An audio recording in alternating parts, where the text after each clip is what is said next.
കേരള കത്തോലിക്ക മെത്രാൻ സമിതിയുടെ അമരത്തേക്ക് രണ്ടാം വട്ടവും തിരഞ്ഞെടുക്കപ്പെട്ട സീറോ മലങ്കര കത്തോലിക്ക സഭയുടെ തലവനായ കർദിനാൾ ബസേലിയോസ് ക്ലീമീസ് കാതോലിക്ക ബാവ സഭ ഇക്കാലത്ത് അഭിമുഖീകരിക്കുന്ന വെല്ലുവിളികളെ വിലയിരുത്തുന്നത് സസൂക്ഷ്മമാണ്. ഭാരതത്തിലെ ന്യൂനപക്ഷ മതവിഭാഗമായ ക്രൈസ്തവർക്കെതിരെ കെട്ടഴിച്ചുവിടുന്ന അസാധാരണമായ അക്രമ പരമ്പരകളും പൊതുസമൂഹത്തിനു മുന്നിൽ സഭയെ താറടിച്ചു കാണിക്കാനുള്ള പ്രതിലോമ ശക്തികളുടെ വീറും വാശിയുമെല്ലാം ഏറെ ഉത്കണ്ഠയോടെയാണ് ഉൾക്കൊള്ളുന്നത്. ഇത്തരം സംഭവ വികാസങ്ങളിൽ അങ്ങേയറ്റം അപലപിച്ച KCBC പ്രസിഡന്റ് കർദിനാൾ ബസേലിയോസ് ക്ലീമീസ് കാതോലിക്ക ബാവ ഇവയെ പ്രതിരോധിക്കാൻ ക്രൈസ്തവ വിശ്വാസി സമൂഹം ഒറ്റക്കെട്ടായി നിൽക്കേണ്ടതിന്റെ പ്രാധാന്യവും വിവരിച്ചു. ഭരണഘടന വിഭാവനം ചെയ്യുന്ന പൗരന്റെ മൗലികാവകാശങ്ങൾ സംരക്ഷിക്കപ്പെടാനും ഭാരതത്തിന്റെ അഖണ്ഡതയ്ക്ക് കോട്ടം തട്ടാതെ കാത്തുസൂക്ഷിക്കാനും എല്ലാവരും ബാധ്യസ്ഥരാണെന്ന് ഓർമ്മപ്പെടുത്തുകയും ചെയ്തു. സന്യസ്ത വൈദിക സമൂഹത്തെ അവഹേളിക്കുകയും വേട്ടയാടുകയും ചെയ്യുന്നവർ ക്രൈസ്തവ സഭ കേരളത്തിന്റെ ആതുര ശുശ്രൂഷ, വിദ്യാഭ്യാസ മേഖലകളിൽ നൽകിയ വിലമതിക്കാനാവാത്ത സംഭാവനകളെ തമസ്കരിക്കുന്നത് നീതികേടാണെന്നും ചൂണ്ടിക്കാട്ടി. കഴിഞ്ഞ ദിവസങ്ങളിലായി കേരളത്തിലെ പ്രമുഖ കത്തോലിക്ക എഞ്ചിനീയറിംഗ് കോളേജിനെതിരെ അരങ്ങേറിയ വ്യാപകമായ പ്രതിഷേധത്തിന് പിന്നിലുള്ള അജണ്ട അവ്യക്തമാണെന്നും നന്മ ചെയ്യുന്നതിൽ മടുപ്പുവരുത്തുകയാണോ, ഇത്തരം വിദ്യാഭ്യാസ ശുശ്രൂഷകളിൽ നിന്നും പിന്നോട്ടു പോകുന്നതിന് സമ്മർദ്ദപ്പെടുത്തുകയാണോ, അതോ കേരളത്തിൽ ഇത്തരം വിദ്യാഭ്യാസ സ്ഥാപനങ്ങൾ ആവശ്യമില്ലെന്ന് പറയുകയാണോ ഉദ്ദേശലക്ഷ്യമെന്നും ചോദ്യമുന്നയിച്ചു. സഭയുടെ സ്ഥാപനങ്ങൾ ആക്രമിക്കപ്പെടുക വഴി എന്ത് പ്രത്യേക സന്ദേശമാണ് ഈ സമൂഹത്തിന് കൊടുക്കുകയെന്നും ചോദ്യം തുടർന്നു. കേരളത്തിന്റെ നവോത്ഥാനത്തിൽ ക്രൈസ്തവ സമൂഹത്തിന് അതുല്യമായ നിലയും നിലപാടും സ്ഥാനവുമുണ്ടെന്നും കർദിനാൾ ക്ലീമീസ് കാതോലിക്ക ബാവ വ്യക്തമാക്കിയതോടൊപ്പം തിന്മയും ആക്രമണവും ഇല്ലാതാക്കലുമെല്ലാം ചരിത്രത്തിൽ നല്ല പാഠമായി അവശേഷിക്കുന്നില്ല എന്നും വിശദമാക്കി. ഈ അടുത്ത കാലത്ത് വിദ്യാഭ്യാസ സ്ഥാപനങ്ങൾക്ക് നേരെ ഉണ്ടാകുന്ന ആക്രമണങ്ങൾ ശ്രദ്ധിച്ചിട്ടുണ്ട്. പ്രത്യേകിച്ച് ക്രൈസ്തവ വിദ്യാഭ്യാസ സ്ഥാപനങ്ങൾക്ക് നേരെ ഉണ്ടാകുന്ന ആക്രമണങ്ങളിൽ കേരള കത്തോലിക്ക സഭ മെത്രാൻ സമിതി നമ്മുടെ ഉത്കണ്ഠയും ദുഃഖവും എല്ലാം രേഖപ്പെടുത്തിയിട്ടുണ്ട്. ബന്ധപ്പെട്ടവരെ നമ്മളത് അറിയിക്കുകയും ചെയ്തിട്ടുണ്ട്. എന്താണ് ഇതിൻ്റെ പിറകിലുള്ള അജണ്ട എന്ന് മനസ്സിലാവുന്നില്ല. നന്മ ചെയ്യുന്നതിൽ മടുപ്പ് വരുത്തുകയാണോ, ഇങ്ങനെയുള്ള വിദ്യാഭ്യാസ ശുശ്രൂഷകളിൽ നിന്ന് പിന്നോട്ട് പോകുന്നതിന് സമ്മർദ്ദപ്പെടുത്തുകയാണോ, അതോ ഇനിയും കേരളത്തിൽ ഇതുപോലെയുള്ള വിദ്യാഭ്യാസ സ്ഥാപനങ്ങൾ ആവശ്യമില്ലെന്ന് പറയുകയാണോ? ഇത് വ്യക്തമാക്കിയാൽ നന്നായിരുന്നു. എന്നാൽ എല്ലാവരും തിരിച്ചറിയുന്നതും തിരിച്ചറിയേണ്ടതുമായ വസ്തുത, കേരളത്തിൻ്റെ നവോത്ഥാനം എന്നത് സംഭവിച്ചത് തിരിച്ചറിവിലൂടെയാണ്, അക്ഷരങ്ങളിലൂടെയാണ് അറിവിലേക്ക് വന്നത്. അറിവ് തിരിച്ചറിവിലേക്ക് ഈ സമൂഹത്തെ നയിച്ചിട്ടുണ്ട്.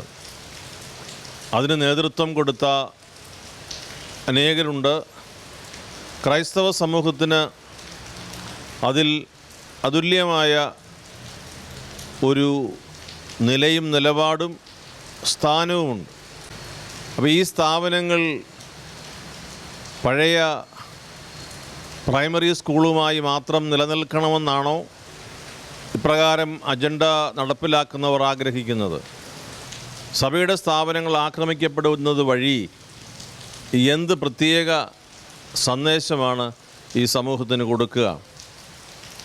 എല്ലാവരും ശ്രദ്ധയോടെ ഈ വിഷയം പഠിച്ചുകൊണ്ടിരിക്കുകയാണ്. ഈ സമൂഹം ഇപ്രകാരമുള്ള പ്രവണതകൾ ശ്രദ്ധിക്കുന്നുണ്ട് എന്നുള്ളത് എല്ലാവരും മനസ്സിലാക്കുക. ഇതിലെ ഒളിഞ്ഞിരിക്കുന്ന സന്ദേശം ദേശത്തിന് അപകടമായി തീരരുതേ എന്നാണ് എൻ്റെ പ്രാർത്ഥന.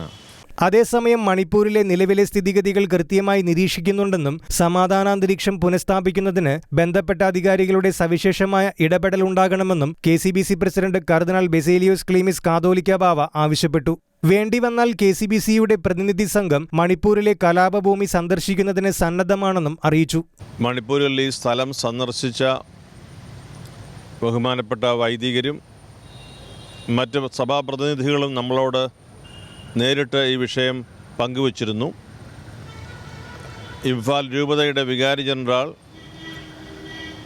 ഇവിടെ എത്തിയ അഭിമന്യ പിതാക്കന്മാരോട്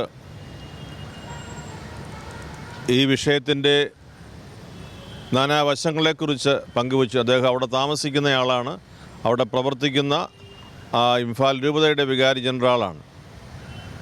കൂടാതെ നമ്മുടെ കേരള സഭയിലെ ചില പ്രതിനിധികൾ അവിടെ സേവനമനുഷ്ഠിക്കുന്നുണ്ട്. അവർ നമുക്ക് അതിൻ്റെ റിപ്പോർട്ടുകളൊക്കെ തരുന്നുണ്ട്. ആവശ്യമെങ്കിൽ അങ്ങനെ ഒരു പ്രാതിനിധ്യ സ്വഭാവത്തിൽ ഒരു പ്രതിനിധി സംഘം അവിടേക്ക് പോകുന്നതിനും സന്നദ്ധമാണ്. നമ്മെ സംബന്ധിച്ച് ഇത് ഒരു വേറിട്ട അനുഭവമാണ്. അതായത് രാജ്യത്തിൻ്റെ അഖണ്ഡതയ്ക്കും ഐക്യത്തിനും വേണ്ടി എല്ലാ കാലവും നിലകൊണ്ടിട്ടുള്ള ക്രൈസ്തവ സമൂഹത്തിന് നേരിടേണ്ടി വരുന്ന വലിയ ഒരു വെല്ലുവിളിയാണ്. അതിൽ ഭരണാധികാരികൾ ഏറ്റവും ശ്രദ്ധിക്കണം, സവിശേഷമായ ഇടപെടലുണ്ടാകണമെന്ന് നമ്മൾ ഉത്തരവാദിത്തപ്പെട്ട എല്ലാവരോടും അഭ്യർത്ഥിച്ചിട്ടുണ്ട്. അത് തുടരുകയാണ്. കൂടാതെ വന്യജീവി ആക്രമണ വിഷയത്തിൽ കർഷകരുടെ ജീവനും സ്വത്തിനും സംരക്ഷണം നൽകണമെന്നും വിഴിഞ്ഞം സമരവുമായി ബന്ധപ്പെട്ടുള്ള ഒത്തുതീർപ്പ് വ്യവസ്ഥകൾ നടപ്പിലാക്കണമെന്നും ദളിത് ക്രൈസ്തവരുടെ സംവരണം ഉറപ്പാക്കാൻ കേരള സർക്കാർ ഇടപെടണമെന്നും 3 ദിവസം നീണ്ടുനിന്ന വർഷകാല സമ്മേളനത്തിൽ തീരുമാനമെടുത്തതായും KCBC പ്രസിഡന്റ് ക്ലീമിസ് കാതോലിക്ക ബാവ കൂട്ടിച്ചേർത്തു. സഭയെയും സമൂഹത്തെയും ബാധിക്കുന്ന വിഷയങ്ങൾ ദൂരീകരിക്കുന്നതിൽ കേരള കത്തോലിക്ക മെത്രാൻ സമിതി എക്കാലവും പ്രതിജ്ഞാബദ്ധമാണെന്നും അഭിവന്യ ക്ലീമിസ് കാതോലിക്ക ബാവ എടുത്തു പറഞ്ഞു. ഷിഗ്യാന ന്യൂസ്, കൊച്ചി.